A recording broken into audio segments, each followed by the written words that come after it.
Olá pessoal, meu nome é Jorge Alan Júnior, sou estudante de Direito do Bacharelado da Universidade Estadual do Mato Grosso do Sul, de Campo Grande. Esse vídeo é para falar um pouco do meu conto, Os Grandes Temas da Literatura Universal. Apesar de parecer o nome de um ensaio, né? Daria até um título de um ensaio de T.S. Eliot, alguma coisa assim, né? Mas não, é o nome do meu conto.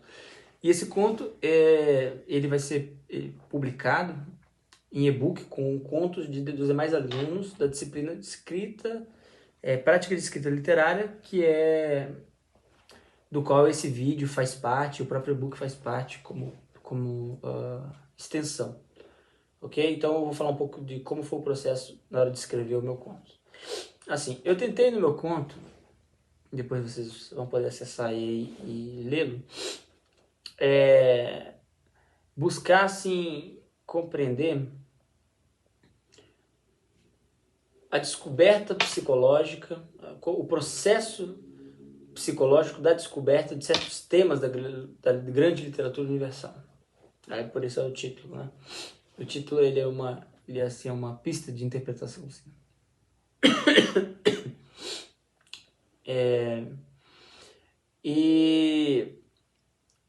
Então assim, tem o meu personagem, ele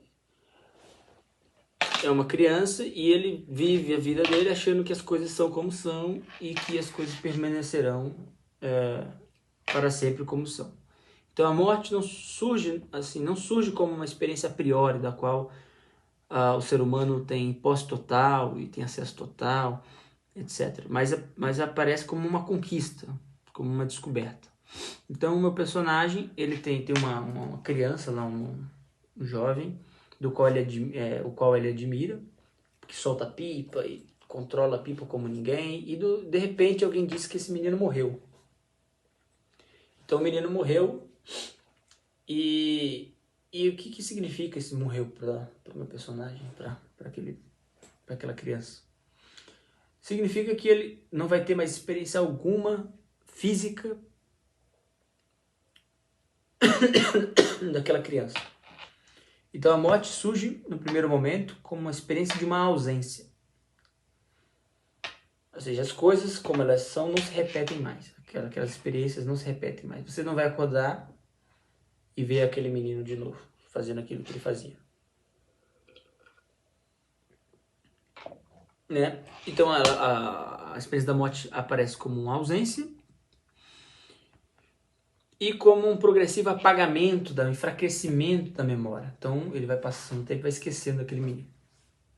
Então a morte aparece assim no primeiro momento. Mas a morte não significa só isso. E o personagem ao longo da vida, quando ele está escrevendo, enquanto ele escreve, porque o personagem é o próprio narrador, enquanto ele escreve, ele já é um adulto e o pai dele já morreu. Só que quando ele era criança, ele fez uma coisa terrível com o próprio pai e ele desejou a morte do pai, mentalmente. Assim.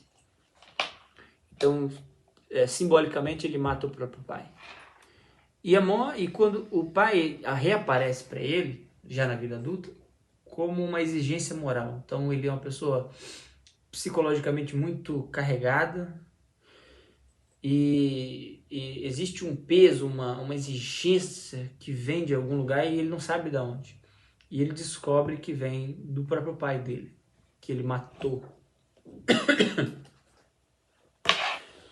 Então a morte já não é mais para ele uma ausência, mas um novo tipo de presença. Uma presença que não é física, mas uma experiência moral, uma experiência psicológica.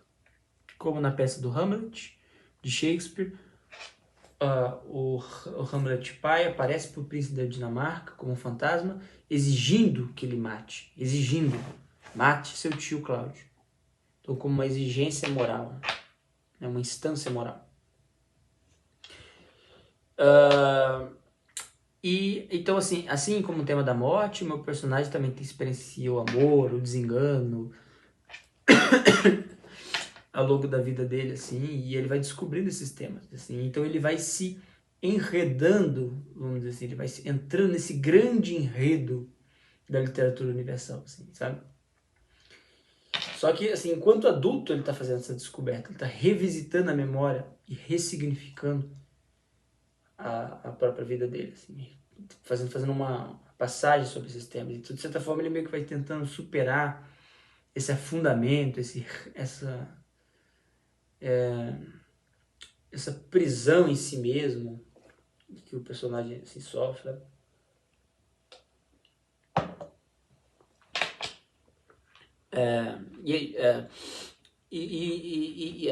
Assim, fazendo isso pela reminiscência, né?